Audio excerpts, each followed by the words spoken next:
If you find yourself unable to access your Google Wallet account due to a lost phone number, there are alternative methods to recover your account. Follow these steps to regain access.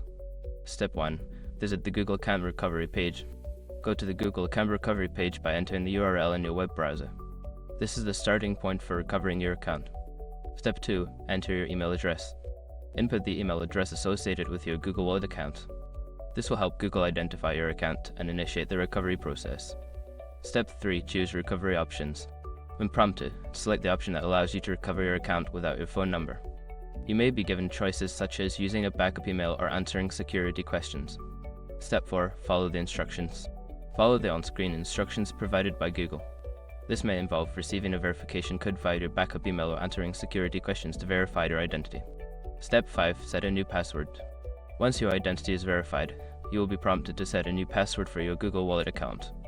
Choose a strong password that you haven't used before to enhance security.